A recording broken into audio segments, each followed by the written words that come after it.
everyone, let's talk about Once Upon a Time Season 6 Episode 12, Murder Most Foul. Now, I want to start with apologizing that this review is a little late.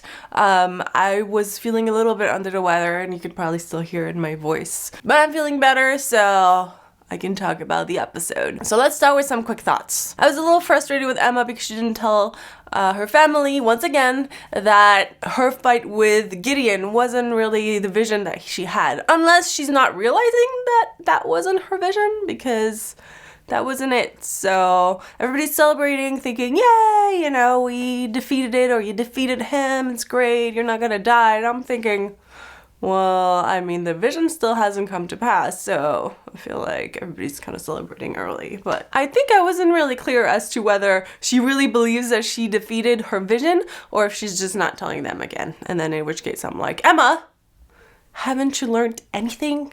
Let's move on to Robin Hood, or more specifically, Robin of Locksley.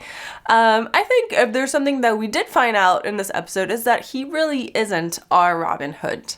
He's definitely Robin of Locksley, and as much as we want him to be Robin Hood, even Regina just kind of, I think she's coming to the conclusion that he's not her love. I mean, the kiss, obviously, she didn't really feel anything for him, and then to make matters worse, and obviously she doesn't know that yet, but we as the audience have seen him, you know, grab her box, which is that the Sleeping Beauty one with the spike thing that makes people asleep. I don't know. He just took it, and that can't be good. So I'm like, oh no, we brought like an evil Robin Hood. Ugh.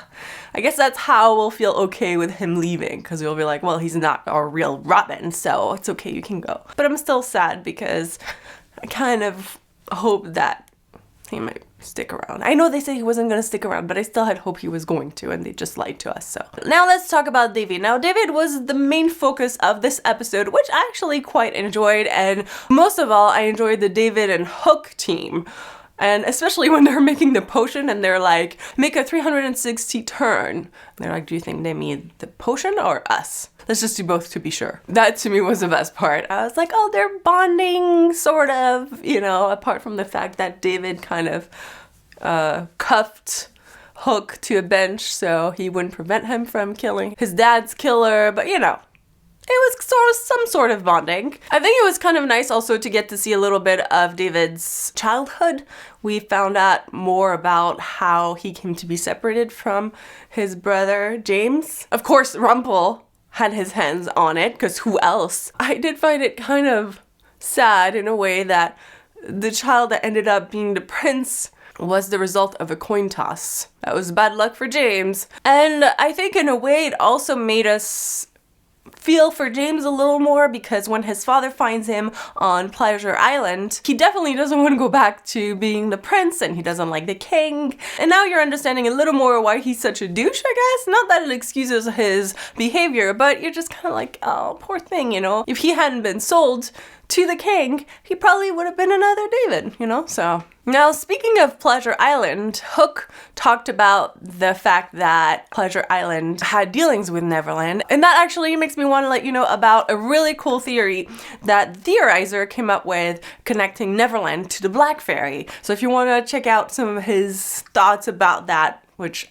I think is going to happen, I'll put the link in the description. But now let's talk about David's father's real killer, Hook, which I think is interesting because even the king thinks that he's the one who killed David's father, but what he doesn't know is that Hook really is the one that physically killed him, which that's really bad. I think actually someone, or maybe a few of you, mentioned that probably Hook was had something to do with David's dad being killed earlier this season in one of my reviews. So unfortunately you were right, and you know this is gonna come out at some point, which is made all the worse because Hook was gonna ask Emma to marry him, so he's definitely gonna ask her, and then at some point it's gonna come out that, you know, the king didn't really kill your father, I did. Sorry. It's gonna make for awkward family dinners from now on. I guess the question is, at which point will it come out? Of course, I would love to hear what you thought of this episode. Did you enjoy the focus on David as much as I did? And what do you think about that Hook reveal? Let me know in the comments. Is it just me, or did any of you really enjoy seeing Pleasure Island? Like, I wish we had spent a little more time in it.